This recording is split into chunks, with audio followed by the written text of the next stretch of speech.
E Cuca já não é mais técnico do São Paulo. No vídeo de hoje do canal do Nicola, vou te contar bastidores da saída dele, se haverá pagamento de multa rescisória, quem deve comandar o tricolor até dezembro e os planos da diretoria para 2020.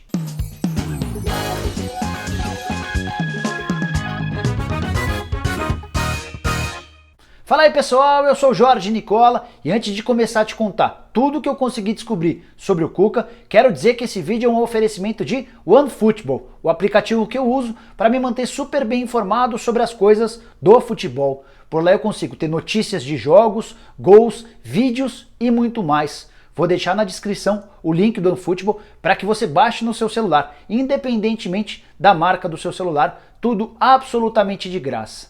Bom, certamente você já ouviu que Cuca já não é mais técnico do São Paulo. Ele pediu demissão na tarde dessa quinta-feira na reapresentação do elenco do São Paulo. Vou usar esse vídeo para te explicar bastidores dessa queda e como o tricolor pensa o seu planejamento para agora e também para 2020. Para começar, preciso te contar que o Cuca já havia pedido demissão para a diretoria do São Paulo na noite de quarta-feira, depois da derrota por 1-0 para o Goiás em pleno Morumbi. Assim que acabou o jogo, ele foi ao encontro do Raí, que é o diretor executivo de futebol, para dizer que não dava mais, que os jogadores não respondiam da maneira como ele imaginava e ele não via possibilidade de reação do tricolor. O Raí não aceitou o pedido de demissão e pediu para que o Cuca fosse para casa e esfriasse a cabeça para uma nova conversa nessa quinta-feira. O Cuca e seu irmão, que é o auxiliar técnico dele, o Cuquinha, reapareceram na reapresentação do time no CT da Barra Funda nessa quinta-feira, decididos a pedir demissão.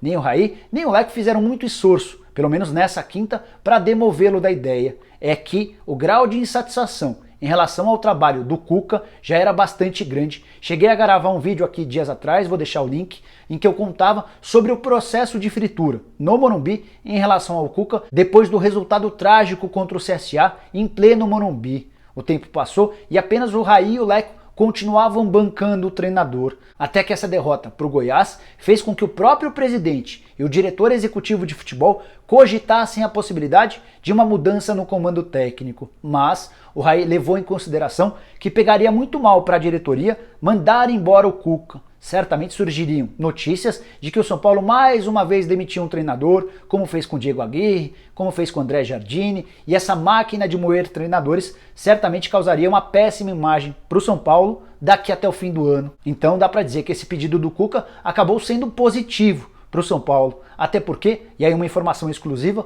o tricolor não terá de pagar a multa rescisória prevista no contrato. Se o São Paulo tivesse mandado o Cuca embora, teria de arcar com 2 salários, algo na casa de R$1.200.000. O São Paulo também poderia cobrar essa grana do Cuca, mas na conversa dessa quinta-feira ficou combinado que o Cuca sairá sem pagamento de multa rescisória.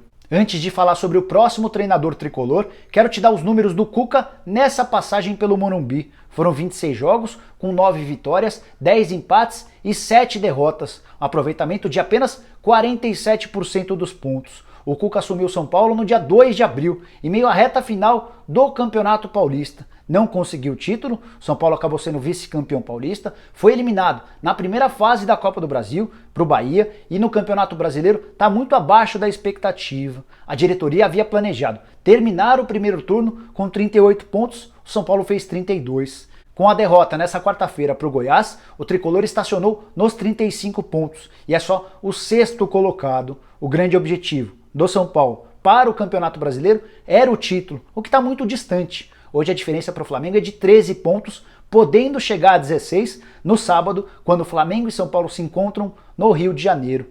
A partir daí, dá para dizer que o novo objetivo do São Paulo é terminar entre os 3 primeiros, de olho na classificação direta para a Libertadores, mas mais do que isso, numa premiação melhor.